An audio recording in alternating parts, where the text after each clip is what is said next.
Baruch atah Adonai Eloheinu melech haolam asher kidshanu b'mitzvotav v'tzivanu lehiyot tor lagoyim v'natan lanu et Yeshua Mashiachenu haor haolam. Amen. Blessed art thou, O Lord our God, King of the universe, who has sanctified us by thy commandments and has commanded us to be a light unto the nations and has given us Yeshua, the Messiah, as the light of the world. Amen.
Baruch et Adonai hamvarach.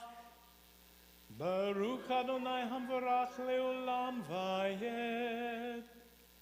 Baruch Adonai hamvarach leolam vayed.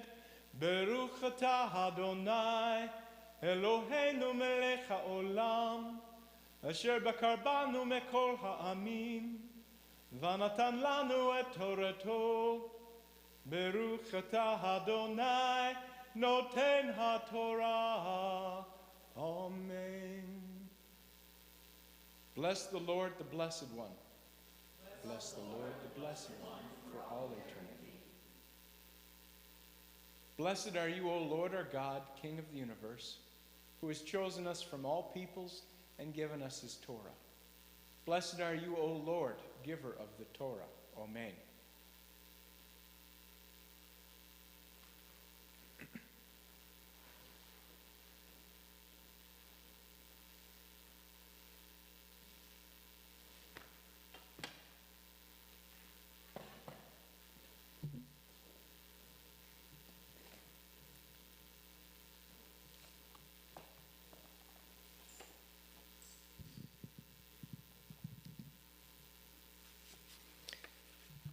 I'll be reading Parsha 36, starting with Numbers chapter 8, verse 1.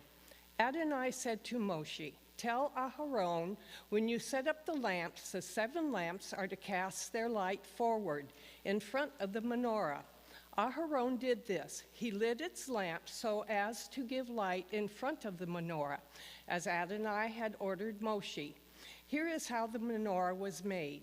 It was hammered gold from its base to its flowers, hammered work, following the pattern Adonai had shown Moshe. This is how he made the menorah. Adonai said to Moshe, "Take the Levian from among the people of Israel and cleanse them. Here is how you are to cleanse them. Sprinkle the purification water on them, have them shave their whole body with a razor, and have them wash their clothes and clean themselves. Then they are to take a young bull with its grain offering, which is to be fine flour mixed with olive oil, while you take another bull for a sin offering. You are to present the Levian in front of the tent of meeting and assemble the entire community of the people of Israel. You will present the Levian before Adonai. The people of Israel will lay their hands on the Levian. And Aharon will offer the Levian before Adonai as a wave offering from the people of Israel, so that they may do Adonai's service. The Levian will lay their hands on the heads of the bulls. The one you will offer as a sin offering, and the other as a burnt offering to Adonai, to make atonement for the Levian. You are to place the Levian before Aharon and his sons, and offer them as a wave offering to Adonai. In this way you will separate the Levian from the people of Israel, and the Levian will belong to me. After that, the Levian will enter and do the service of the tent of meeting. You will cleanse them and offer them as a wave offering, because they are entirely given to me from among the people of Israel. I have taken them for myself in place of all those who come first out of the womb, that is, the firstborn males of the people of Israel. For all the firstborn among the people of Israel are mine, both humans and animals. On the day I struck all the firstborn in the land of Egypt, I set them apart for myself. But I have taken the Levian in place of all the firstborn among the people of Israel. And I have given the Levian to Aharon and his sons from among the people of Israel to do the service of the people of Israel in the tent of meeting, and to make atonement for the people of Israel, so that no plague will fall on the people of Israel in consequence of their coming too close to the sanctuary. This is what Moshe, Aharon, and all the community of the people of Israel did to the Levian. The people of Israel acted in accordance with everything that Adonai had ordered Moshe in regards to the Levian. The Levian purified themselves and washed their clothes. Then Aharon offered them as a holy gift before Adonai and made atonement for them in order to cleanse them. After that, the Levian came to do their service in the tent of meeting in front of Aharon and his sons. They acted in accordance with Adonai's orders to Moshe in regard to the Levian. Adonai said to Moshe, "Here are instructions concerning the Levian. When they reach the age of 25, they are to begin performing their duties, serving in the tent of meeting. And when they reach the age of 50, they are to stop performing this work and not serve any longer. They will assist their brothers who are performing their duties in the tent of meeting, but they themselves will not do any of the work. This is what you are to do with the Levian in regard to their duties." Adonai spoke to Moshe in the Sinai desert in the first month of the second year. After they had left the land of Egypt, he said, "Let the people of Israel observe Pesach at its designated time. On the 14th day of this month, at dusk, you are to observe it at its designated time. You are to observe it according to all its regulations and rules." Moshe told the people of Israel to observe Pesach. So they observed Pesach at dusk on the 14th day of the month in the Sinai desert. The people of Israel acted in accordance with all that Adonai had ordered Moshe. But there were certain people who had become unclean because of someone's corpse, so that they could not observe Pesach on that day. So they came before Moshe and Aharon that day and said to him, "We are unclean because of someone's corpse, but why must we be kept from bringing the offering for Adonai at the designated time for the people of Israel?" Moshe answered them, "Wait, so that I can hear what Adonai will order concerning you." Adonai said to Moshe, "Tell the people of Israel, if any of you, now or in the future generations, is unclean because of a corpse, or if he is on a trip abroad, nevertheless he is to observe Pesach. But he is to observe it in the second month on the 14th day at dusk. They are to eat it with matzah and meor. They are to leave none of it until morning, and they are not to break any of its bones. They are to observe it according to all the regulations of Pesach. But the person who is clean and not on a trip, who fails to observe Pesach, will be cut off from his people, because he did not bring the offering for Adonai at its designated time. That person will bear the consequences of his sins. If a foreigner is staying with you and wants to observe Pesach for Adonai, he is to do it according to the regulations and rules of Pesach. You are to have the same law for the foreigner as for the citizen of the land. On the day the tabernacle was put up, the cloud covered the tabernacle, that is, the tent of testimony. And in the evening, over the tabernacle was what appeared to be fire, which remained until morning. So the cloud always covered it, and it looked like fire at night.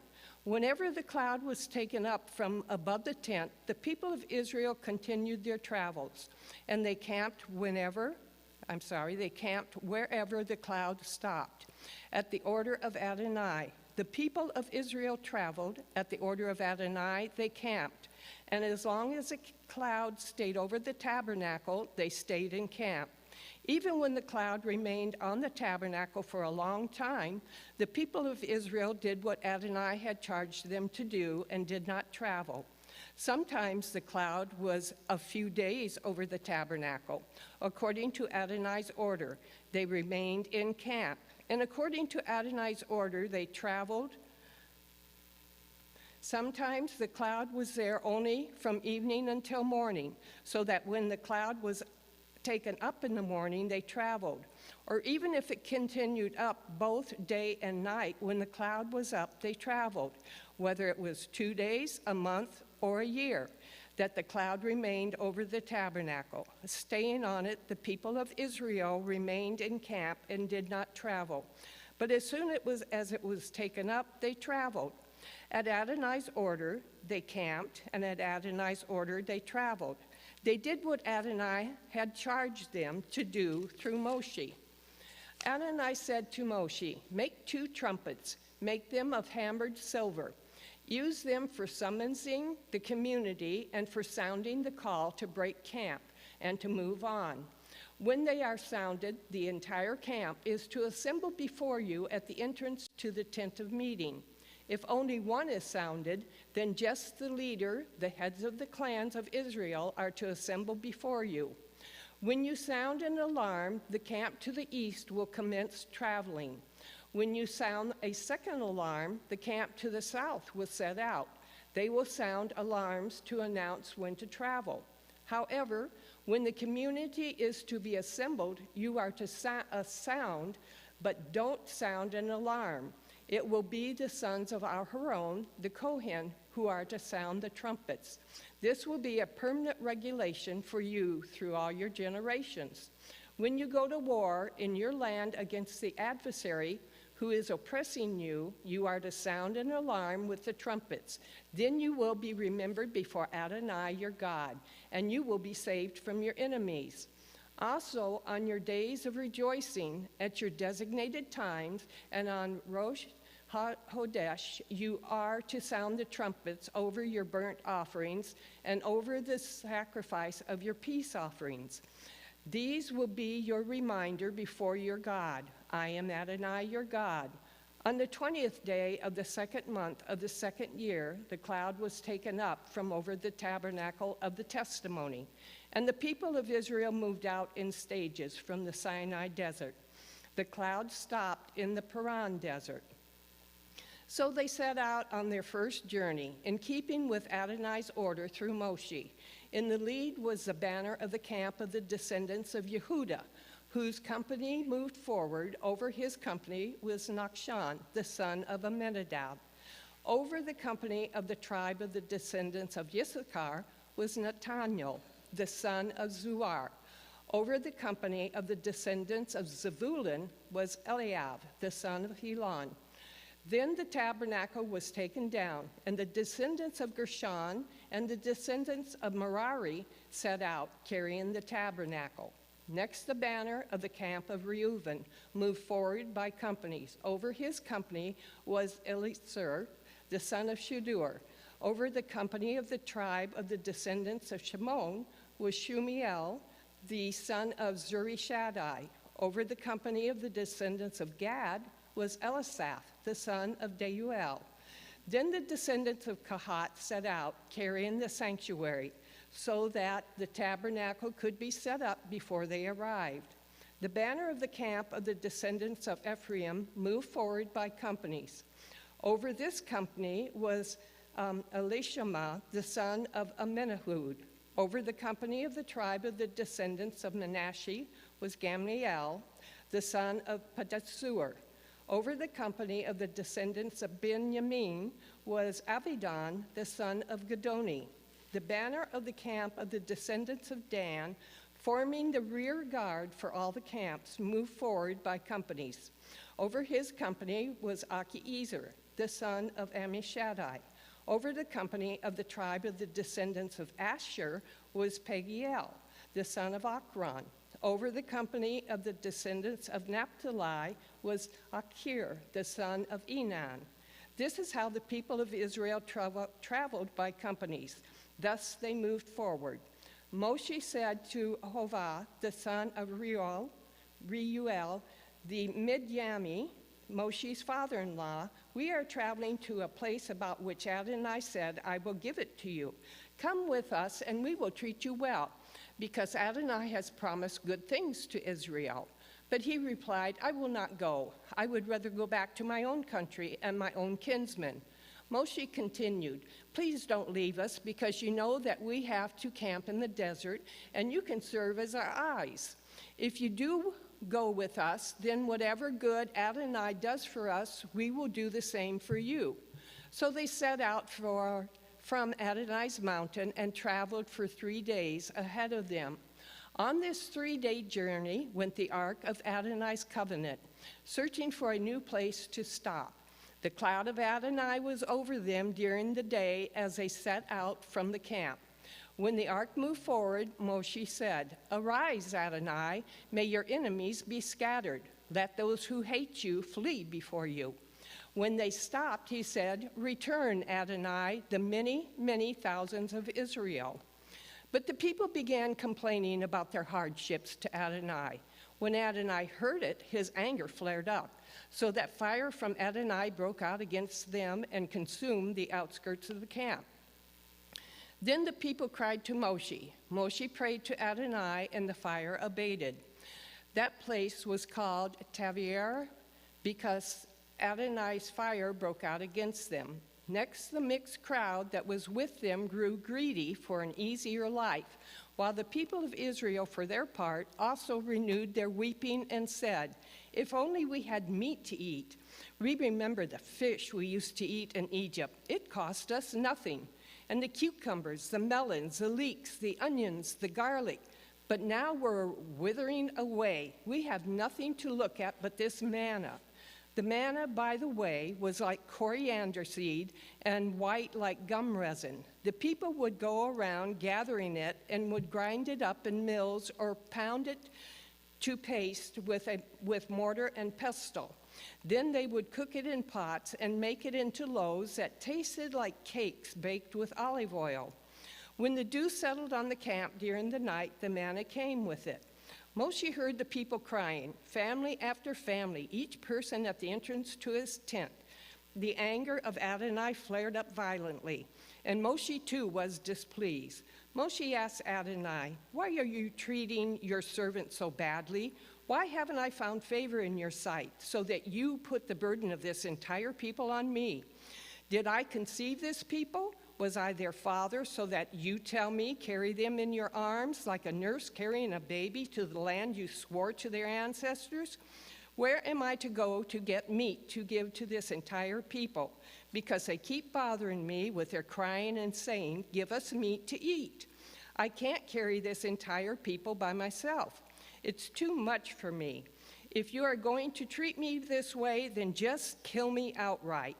Please, if you have any mercy toward me, and don't let me go on being this miserable. Adonai said to Moshe, Bring me 70 of the leaders of Israel, people you recognize as leaders of the people and officers of theirs. Bring them to the tent of meeting and have them stand there with you. I will come down and speak with you there, and I will take some of the spirit which rests on you and put it on them. Then they will carry the burden of the people along with you, so that you won't carry it yourself alone. Tell the people, consecrate yourself for tomorrow, and you will eat meat, because you cried in the ears of Adonai. If only we had meat to eat. We had the good life in Egypt. All right, Adonai is going to give you meat, and you will eat it. You won't eat it just for a day or 2 days or 5 or 10 or 20, but a whole month until it comes out of your nose and you hate it, because you have rejected Adonai, who is here with you, and distressed him with your crying and asking, why did we ever leave Egypt? But Moshe said, here I am with 600,000 men on foot, and yet you say, I will give them meat to eat for a whole month? If whole flocks and herds were slaughtered for them, would it be enough? If all the fish in the sea were collected for them, would even that be enough? Adonai asked Moshe, has Adonai's arm grown short? Now you will see whether what I said will happen or not. Moshe went out and told the people what Adonai had said. Then he collected 70 of the leaders of the people and placed them all around the tent. Adonai came down in the cloud, spoke to him, took some of the spirit that was on him, and put it on the 70 leaders. When the spirit came to rest on them, they prophesied. Then, but not afterwards. There were 2 men who stayed in camp, one named Eldad, the other Medad, and the Spirit came to rest on them. They were among those listed to go out to the tent, but they hadn't done so, and they prophesied in the camp. A young man ran and told Moshe, Eldad and Medad are prophesying in the camp. Yehoshua, the son of Nun, who from his youth up had been Moshe's assistant, answered, my lord, Moshe, stop them. But Moshe replied, are you so zealous to protect me? I wish all of Adonai's people were prophets. I wish Adonai would put his spirit on all of them.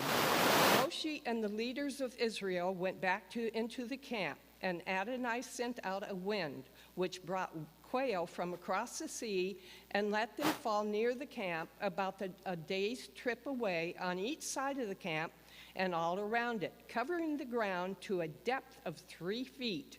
The people stayed up all that day, all night, and all the next day, gathering quail. The persons gathering the least collected 10 heaps. Then they spread them out for themselves all around the camp. But while the meat was still in their mouth, before they had chewed it up, the anger of Adonai flared up against the people, and Adonai struck the people with a terrible plague. Therefore the place was called Kirvot HaTa'ava, because they buried the people who were so greedy. From Kirvot HaTa'ava, the people traveled to Hatzeroth, and they stayed at Hatzeroth. Miriam and Aharon began criticizing Moshe on account of the Ethiopian woman he had married, for he had in fact married an Ethiopian woman. They said, Is it true that Adonai has spoken only to Moshe? Hasn't he spoken with us too? Adonai heard them. Now this man Moshe was very humble, more so than anyone on earth. Suddenly Adonai told Moshe, Aharon and Miriam, come out, you 3, to the tent of meeting. The 3 of them went out. Adonai came down in a column of a cloud and stood at the entrance to the tent. He summons Aharon and Miriam, and they both went forward. He said, listen to what I say. When there is a prophet among you, I, Adonai, make myself known to him in a vision. I speak to him in a dream. But it isn't that way with my servant Moshe. He is the only one who is faithful in my entire household. With him I speak face to face and clearly, not in riddles. He sees the image of Adonai. So why weren't you afraid to criticize my servant Moshe? The anger of Adonai flared up against them, and he left. But when the cloud was removed from above the tent, Miriam had zerots as white as snow. Aharon looked at Miriam, and she was white as snow. Aharon said to Moshe, oh, my Lord, please don't punish us for this sin we committed so foolishly. Please don't let her be like a stillborn baby with its body half eaten away when it comes out of its mother's womb. Moshe cried to Adonai, "Oh God, I beg you, please heal her." Adonai answered Moshe, "If her father had merely spit in her face, wouldn't she hide herself in shame for 7 days? So let her be shut out of the camp for 7 days. After that, she can be brought back in." Miriam was shut out of the camp 7 days, and the people did not travel until she was brought back in. Afterward, the people went from Hatzerat and camped in the Paran desert.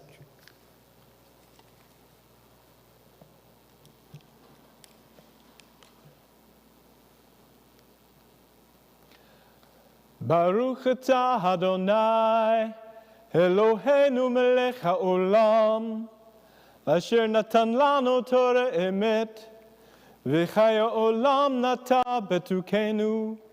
Baruch atah Adonai, noten haTorah. Amen.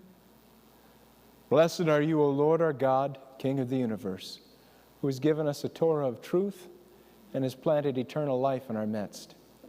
Blessed are you, O Lord, giver of the Torah. Amen.